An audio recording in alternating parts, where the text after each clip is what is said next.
जो हमारा next characteristic है that is speed versus armature current.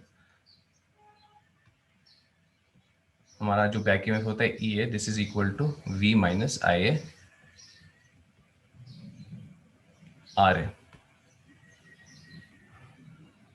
अब यहां से भी देखते हो v इज इक्वल टू जो आपका ई ए है this is equal to V minus I A R A.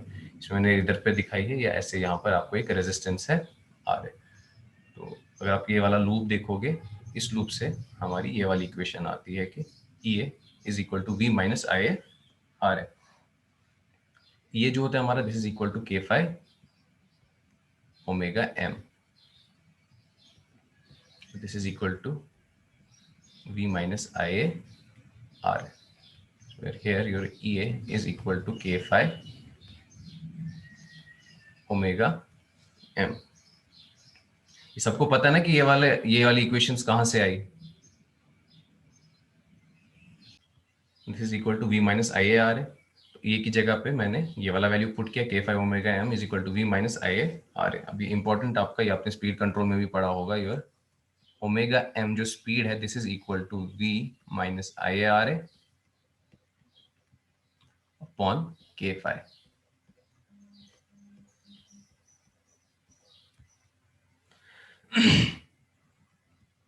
तो हमने इक्वेशन बना दी है जहां पर हमारा ओमेगा एम और आई के बीच का रिलेशनशिप आ रहा है। So I can rewrite this as v is equal to v upon K phi. v upon K phi आपका इंटरसेप्ट बनेगा on the y axis minus R A upon K phi, ये आपका स्लोप बनेगा and this is your current. तो देखो फिर से आपको वही वाली इक्वेशन आ गई mx and this is c। फिर से आपको लाइन वाली इक्वेशन आ गई। तो अब देखो इस वाली और इस वाली इक्वेशन में क्या डिफरेंस है। यहाँ पर भी आपका जो स्ट्रक्चर है वो एक लाइन वाला ही आपको इक्वेशन आ रही है।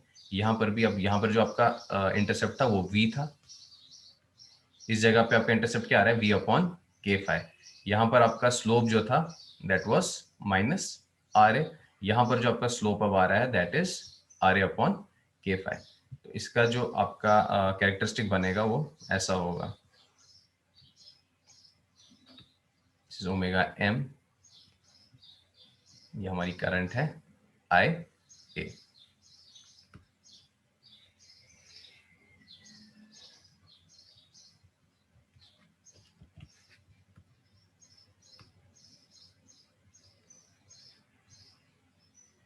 ऐसा हमारे पास कैरेक्टरिस्टिक आएगा। ये जो आपका पॉइंट होगा this point will be equal to v upon K phi. और ये जो ड्रूप आ रहा है आपका, जो droop this is R A upon K phi. अब इसमें भी क्योंकि हमारे पास सेपरेटली एक्साइटेड मोटर है, हम फील्ड करंट के वैल्यूज को चेंज कर सकते हैं। फील्ड करंट के वैल्यूज को हम जैसे जैसे चेंज करेंगे हमारे पास फ्लक्स का अलग अलग वैल्यू आ जाएगा। तो अगर आप फील्ड करंट के वैल्यू को चेंज करोगे तो हमारे पास ऐसे अलग अलग से कैरेक्टरिस्टिक आ जाएंगे। This is also v upon, this is v upon K phi one. तो देखो हमने ऑलरेडी लिया हुआ है कि phi one is greater than phi two. तो यहाँ फाई वन किधर आ रहा है डिनोमिनेटर में, तो क्योंकि आपका फाई वन ज्यादा है तो ये v upon K phi one वाला वैल्यू हमारा कम आ जाएगा। v upon K phi to जो है this is a smaller value, smaller value denominator में स्मॉलर वैल्यू है तो v upon K phi to ऊपर आ जाएगा। ड्रूप यहाँ पर है आपका are A upon K phi to, यहाँ पर जो आपका ड्रूप है यानी आपका जो स्लोप है this is R A upon K phi one. अगर आप में से कोई मुझे एक क्वेश्चन बताएगा, मतलब इसका आंसर मुझे बताओ इस क्वेश्चन का, so I will be very happy. ये जो आपके कैरेक्टरिस्टिक है, ये जो अभी मैंने आपको ये कैरेक्टरिस्टिक बना के दिया है, ये कैरेक्टरिस्टिक जो हमारी ये एक्स एक्सिस है, ये एक्स एक्सिस को कहां पे टच करेगा, ये मेरा क्वेश्चन है आपसे, ये आप मुझे बताओ। यूजिंग दिस इक्वेशन आप मुझे बताओ कि आपकी जो करंट होगी, ये जो आपके ये अभी देखो ये ड्रूप चल रहा है चल रहा है चल रहा है चल रहा है, किसी ना किसी जगह पे ये क्या करेगा, this will intersect your x axis. तो मैं आपसे वो वैल्यू पूछ रहा हूं कि किस वैल्यू पे ये जो आपका ये कैरेक्टरिस्टिक है it will intersect your x axis. थोड़ा सा दिमाग लगाओ और मुझे आंसर दो।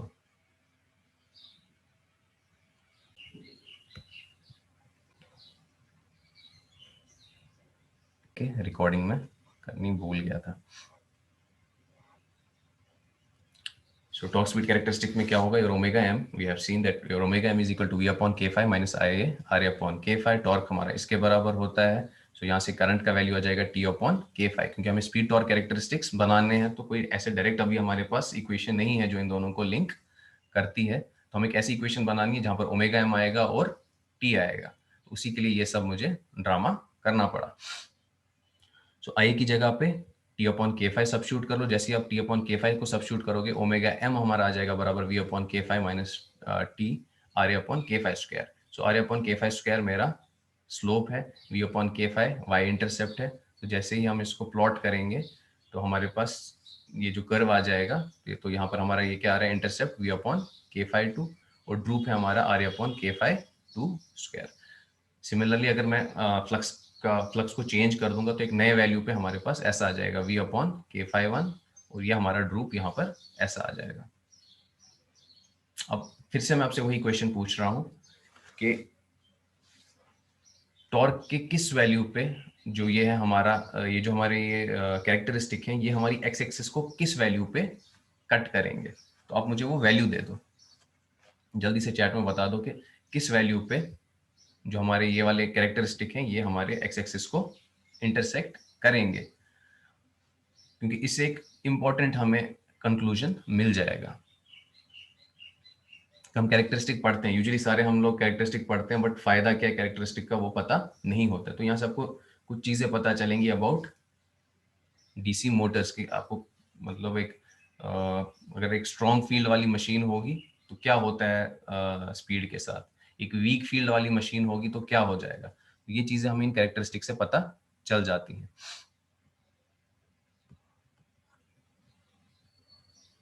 तो अब यहाँ पर देखो जब ये एक्स एक्सिस को कट करेगा तो हमारा जो ओमेगा एम है दैट विल बी 0।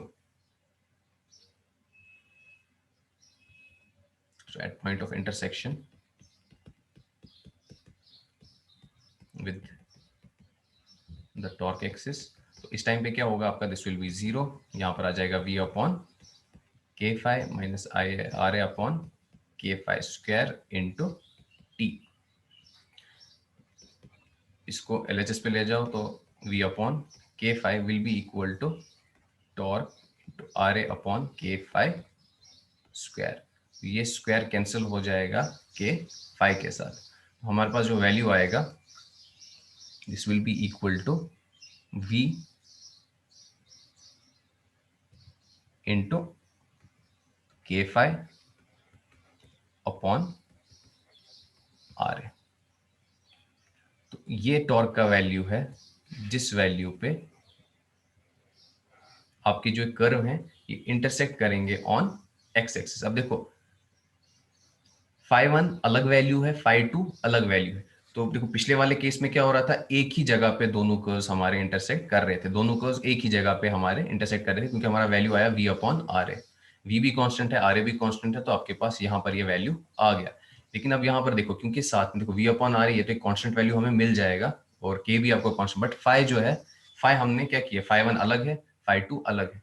तो हमारे पास यहाँ पर क्या होंगे, दो अलग अलग पॉइंट ऑफ इंटरसेक्शन होंगे। तो जो हमारे पास यहाँ पर ये कैरेक्टरिस्टिक आएगा वो ऐसा मिल जाएगा हमें।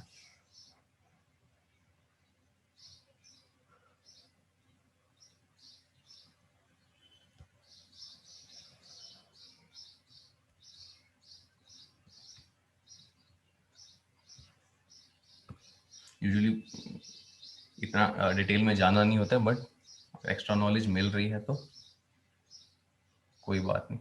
This is omega M, this is your torque, this is v upon K five two, this is v upon K five one.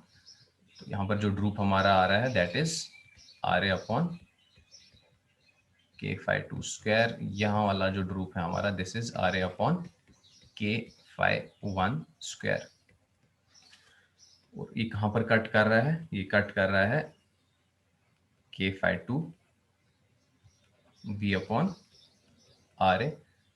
ये जो है यहाँ पर आपका टॉर्क का वैल्यू आ रहा है के FIDE 1 B upon R A.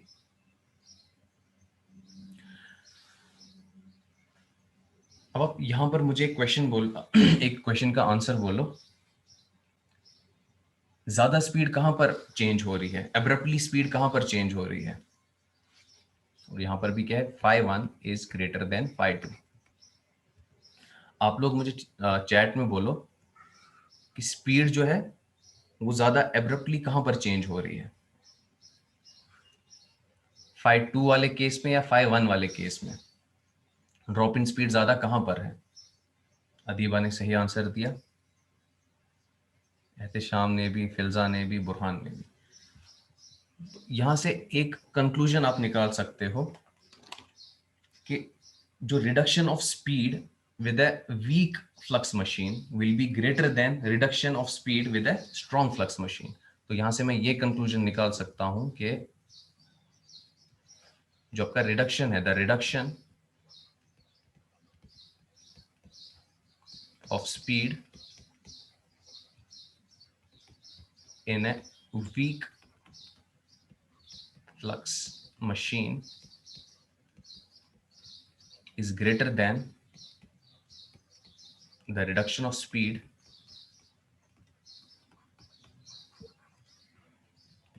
in a strong flux machine।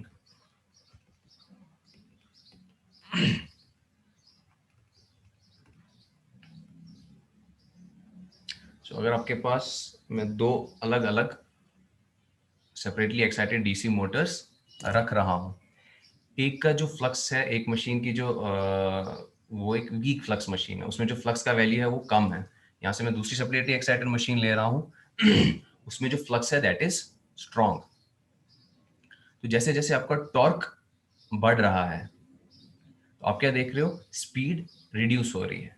लेकिन जिस मशीन में आपका फ्लक्स वीक होगा उसमें जो रिडक्शन इन स्पीड है दैट विल बी ग्रेटर, और जिसका स्ट्रॉन्ग फ्लक्स है उसमें reduction of speed with an increase in torque it will be, उसका जो इफेक्ट होगा this will be much laser.